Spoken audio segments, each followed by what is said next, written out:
My friend, you have met a terrible, terrible demise. But, I don't feel too bad about it. After all, if it weren't from me, it would have just been from someone else, you know? I guess what I'm trying to say is life goes on. Well, for everyone else, life goes on, not for you, you're dead. But that's neither here nor there. It reminds me of one summer day in the park. I was having just a delightful picnic with my good friend Orville. And I said to him, Orville, I have a story. And he said to me, what's the significance of the story? And I said to him, Orville, not every story has to have significance, you know? Sometimes a story is just a story. If you try to read into every little thing and find meaning in everything anyone says, you'll just drive yourself crazy. I had a friend do it once. Wasn't pretty. We talked about it for years. And not only that, but you'll likely end up believing something you shouldn't believe and thinking something you shouldn't think or assuming something you shouldn't assume, you know? Sometimes, I said, a story is just a story. So just be quiet for 1 second of your life and eat your sandwich, okay? Of course, it was only then I realized I'd made sandwiches, and poor Orville was having such difficulty eating it. Elephants have those clumsy hands, you know. Actually, I suppose that's the problem. They don't have hands at all, do they? They're all feet. And I couldn't imagine someone asking me to eat a sandwich with my feet. Now, if I recall correctly, there was a bakery nearby. I said to him, Orville, let me go get you some rye bread. Now, I'm unsure if elephants enjoy rye bread, but I assure you that Orville does. Now, this was on a Tuesday, which was good because rye bread was always fresh on Tuesday. They made sourdough bread on Monday and threw it out Wednesday, or rather, they sold it at a discount for people wanting to feed the ducks, and then probably at the end of the day, finally, they threw it all out. I don't recall. I do remember a man who would bring his son to the bakery every Wednesday and then go feed the ducks.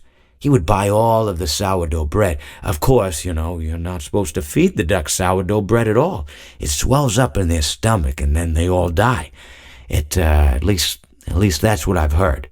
I never saw any ducks die myself, but I did notice a substantial decrease in the duck population over the course of a few years. I just never thought to stop the man and tell him that he was killing the ducks by feeding them sourdough bread.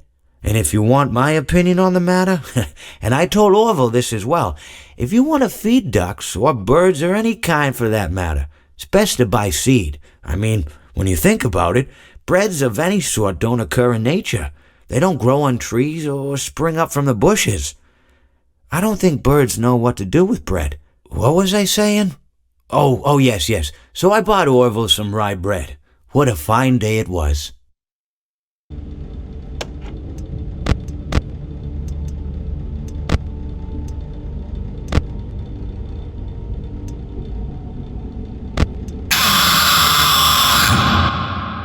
Well, it seems that your journey has ended. Very sorry about that. It was always going to end this way, of course. If it weren't by me, it would have just been by some other, terrible thing. Just, you could not imagine how terrible it would be. Just, I get scared thinking about it. I'm glad it's not me. It reminds me of a time I was speaking to my good friend Orville. We were sitting on a park bench watching the pigeons. I was on the left, he was on the... Oh, wait, was I on the right or left? Anyways, it doesn't matter. We were sitting on there watching the pigeons. And I said to Orville, friend, those birds are frozen. And he kind of looked at me like I'd lost my mind. But I reminded him that it was winter, and often birds will sit in a tree until they freeze. And then they sort of fall to the ground until the sun warms up and they can, move around again. So I said to Orville, you might as well save those breadcrumbs until the birds thaw, because they can't very well enjoy them in the condition they're in. To which he asked what I meant, and asking what condition the crumbs should be in before he threw them to the birds, assuming that I meant the birds couldn't enjoy the breadcrumbs in the condition that the crumbs were in, when in fact I had meant the birds could not enjoy them in the condition that the birds were in, considering that the birds were frozen. So he took a moment and then threw his last handful onto the ground. I said to him, "Orville, why did you throw the breadcrumbs to the birds when I just told you they're frozen?" To which he responded, "The breadcrumbs are not frozen." Again, misunderstanding my words. I didn't mean to say that the breadcrumbs were frozen when I said I told you they're frozen. I'd been referring to the birds. In hindsight, what I should have said was, and this would make perfect sense, "Why did you throw the breadcrumbs to the birds when the birds are frozen?" He misunderstood upon my correction, stating that he didn't know what else to do with the breadcrumbs and that perhaps, when the birds thawed, they'd still be able to eat the crumbs. So I said to Orville, and this is what I said to him, I said, "Orville, the birds may be dead."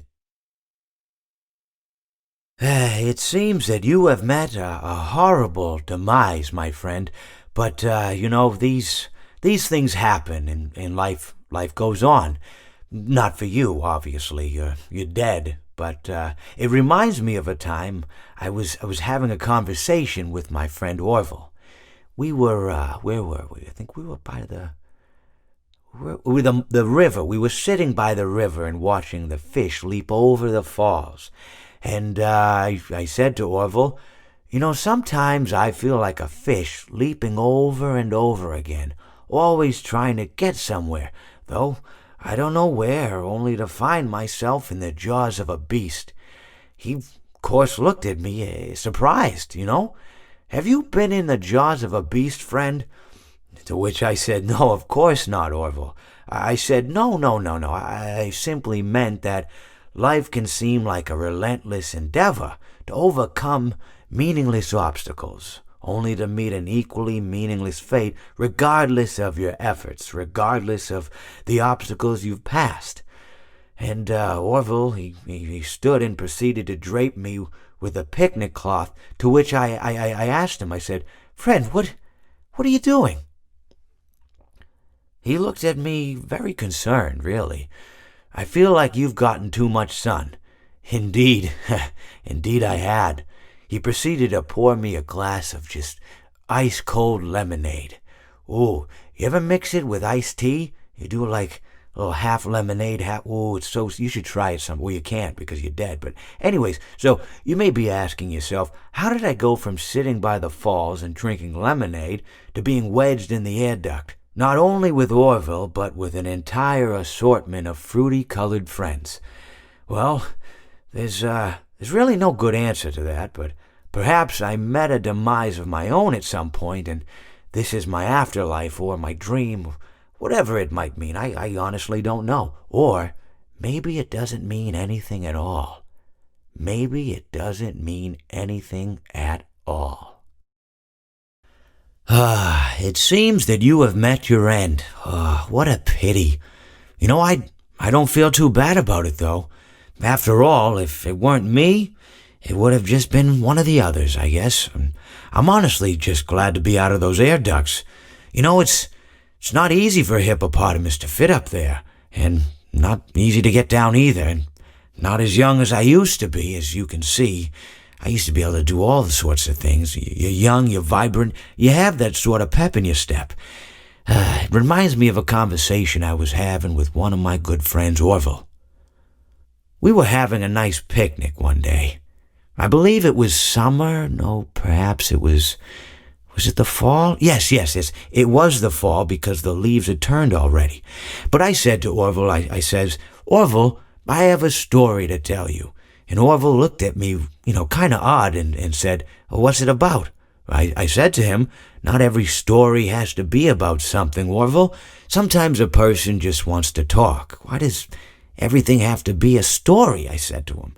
He just looked at me and he said, "Well, you said you had a story." And, he was quite right. I did, in fact. I told him I had a story. I suppose if a person just wants to talk, then it's best to not announce that you're telling a story. telling a story does come with its own pressures and expectations, I suppose. After all, if you're just talking to a friend, and there's no more expectations than if you were talking into the wind. Words by themselves aren't expected to carry, aren't expected to stick.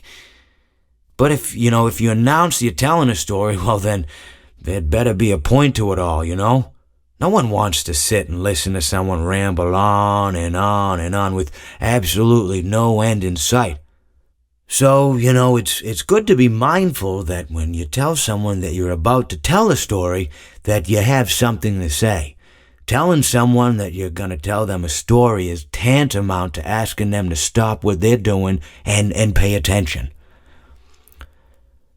You're basically saying, hey, buddy, stop everything. Stop what you're thinking. I have a solution to everything. And, well, I didn't really have any story to tell. In hindsight, I probably just misspoke when I said that I had a story. I think it would have just been better to tell Orville that I wanted to tell him something rather than tell him that I had a story. But even then, it might have put too much importance on the whole thing. Either way, it was quite a nice day. I remember that we were drinking tea.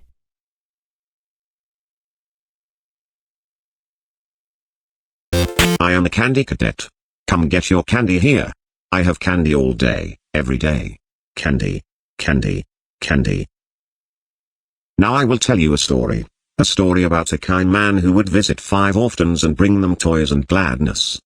The man lived alone, and lived in fear that someone might break into the house of one of the 5 children, so he adopted all 5, and brought them together in one place, in his own home. He promised them to never leave them, and they promised to always come home, and never stay out too late. He left one day to buy food, his heart being filled with gladness, but returned to find that the burglar had chosen his home, and killed all 5 of the children. The man could only afford one coffin, so he stitched the 5 bodies together to make one, and buried the child. That night, there was a knock at the door. I am the candy cadet. Now I will tell you a story about a little boy. He had a red snake that he kept in a metal cage, whose hunger could not be satisfied. One day, the boy found 5 baby kittens outside his house. He brought them inside and kept them in a shoebox. He knew that the snake might kill them, but could not bring himself to get rid of the snake. He knew that if he chose one kitten to feed to the snake, it might be satisfied, but he could not choose. So, he went to bed, leaving the cage open. The snake went to the shoebox, chose a kitten at random, and ate it. After 5 nights had gone by, the boy was full of regret, and cut snake open. He pieced the remains together, and put the kitten back into the shoebox. I am the candy cadet. Now I will tell you a story about a young woman who was sealed in a small room. In the room was a furnace, and 5 keys. She was told each of the 5 keys would unlock one of 5 doors outside her room.